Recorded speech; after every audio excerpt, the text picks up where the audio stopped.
Well, as a music teacher, here's the big question today.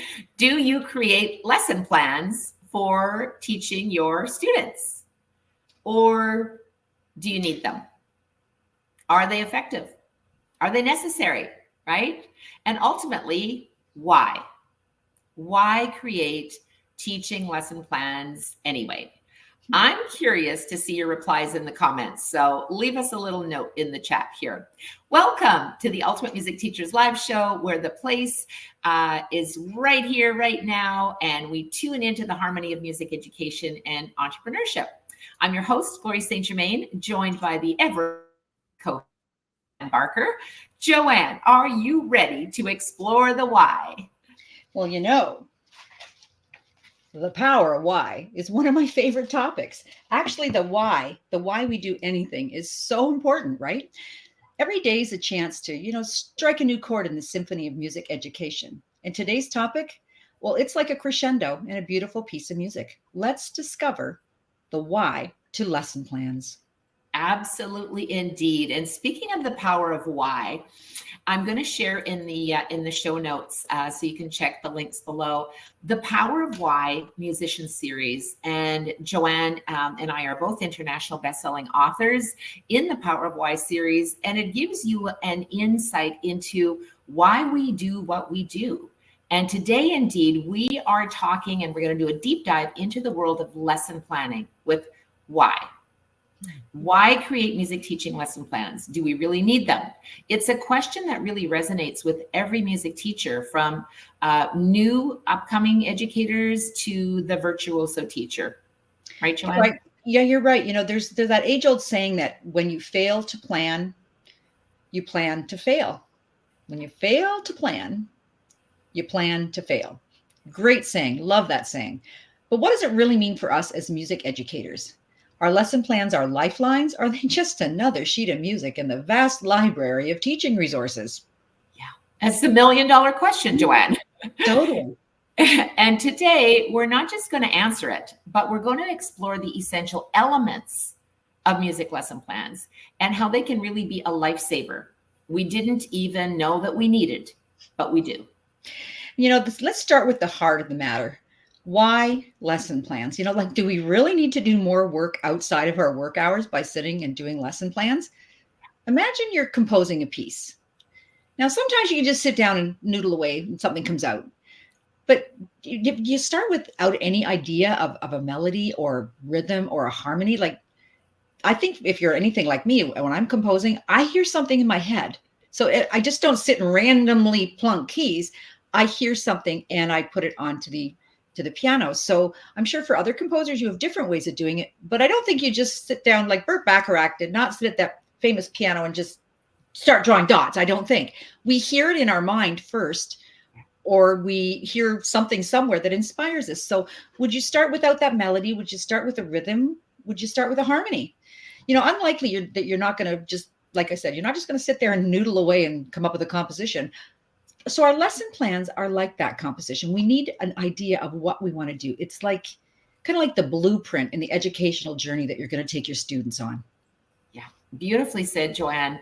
And I think without this blueprint, we actually risk kind of wandering through our lesson plans. Little squirrels kind of show up, right? And we're missing out on opportunities to really hit those learning objectives with precision and flair and really be successful in our music teaching careers. I think so. And, speaking of hitting those right notes, let's talk about the elements important in designing those music lesson plans. If you're going to pick one element that you couldn't do without Glory, what would it be for you? Mm-hmm.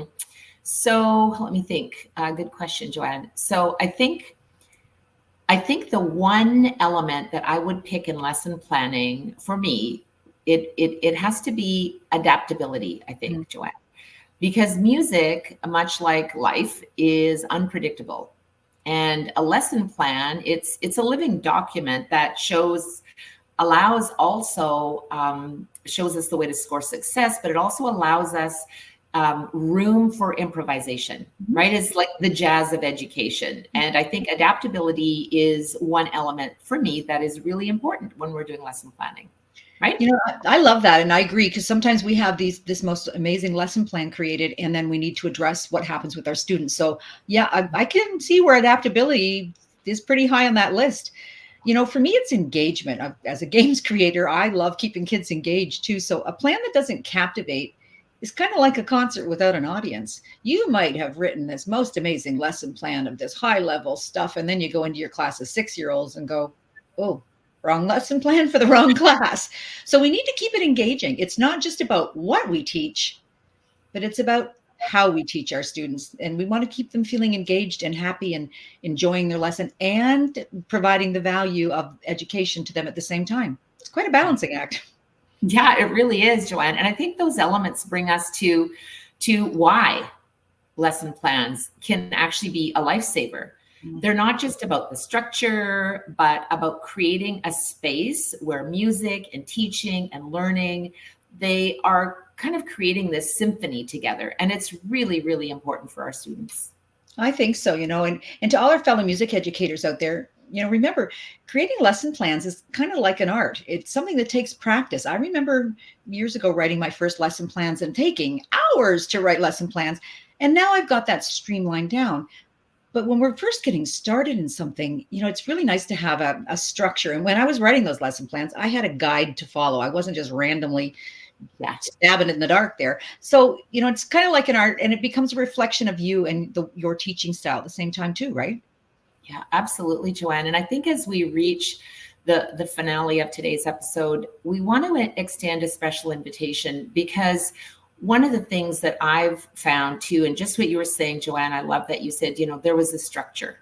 You need to follow something, because if you just sit down with a blank piece of paper, and it honestly doesn't matter how long you've been teaching, you can be teaching for, 3 weeks or 3 years or 30 years, and you still are a professional music teacher. And I think one of the biggest things that we don't get paid for, and yet is the foundation of our teaching, is having a plan. As you said, Joanne, if you fail to plan, you plan to fail. Yeah. And one of the reasons that we're inviting you to join us inside the Ultimate Music Teachers membership at teachumt.com is so that you have those resources to learn, plan, teach, and grow your music teaching business for productivity and profitability.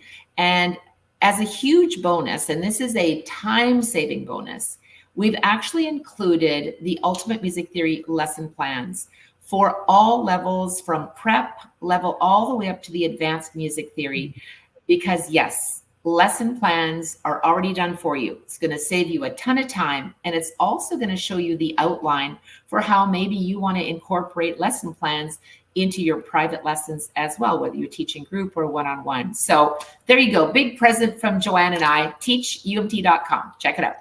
Those lesson plans are lifesavers. And the other thing, if you want to get through the book in a year, it's all laid out there. Like, how do you know where to start? How do you know how much you should do in a lesson? It's so nice that you've spent all of those countless hours putting those lesson plans together. And they're so clearly laid out. You just look across, there it is. The information's all there.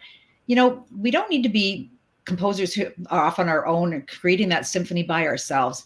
With courses and community and the coaching available and the Ultimate Music Theory Teachers membership, it's all right there, literally at our fingertips, right? It's all there for you to harmonize on your teaching journey. It's wonderful.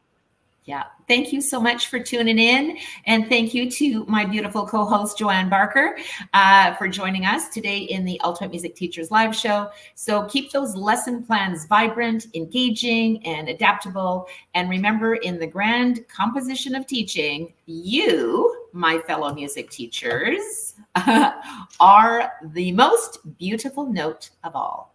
So signing off, Joanne and I say, until next time, teach with passion. And teachumt.com.